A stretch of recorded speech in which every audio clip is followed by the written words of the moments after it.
U.S. political analyst Eric Ham. Eric, let's start with that whole question of legality, the legality of this operation. You have a head of state of a sovereign nation snatched and taken to the U.S. Legal or not?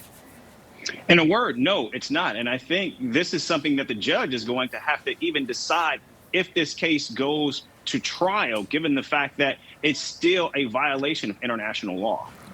Okay. That aside, there are all these issues.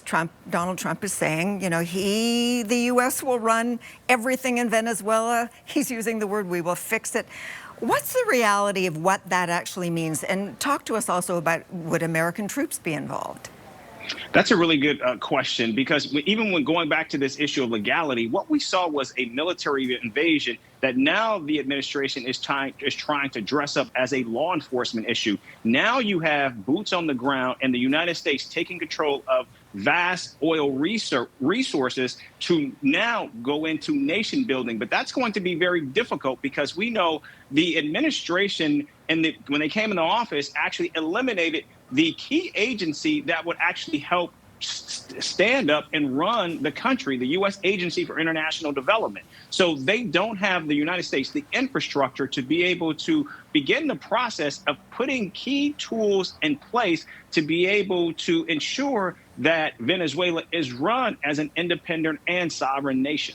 So a lot of talk at this point, but nothing, as far as we know, yet in place. In the meantime, Eric, Donald Trump is issuing threats against other sovereign nations, and you have to wonder how all of this is being read by China and Russia. Most curious.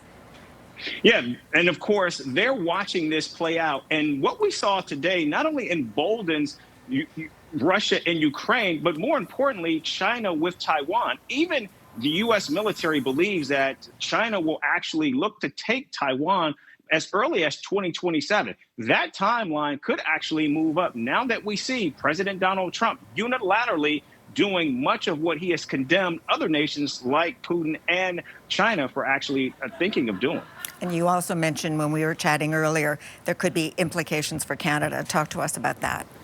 Absolutely. In fact, now that Donald Trump has an iron grip on the largest oil reserves in the world, Canada, which supplies the United States with oil very similar to Venezuela, could now be moved out of the process. And given the fact that we know CUSMA negotiations are coming up very soon, President Donald Trump, who has already threatened to walk away from those negotiations, now that he's got vast natural resources and on the march for more, could even now more so walk away from that agreement, leaving a gaping hole for Canadian oil producers.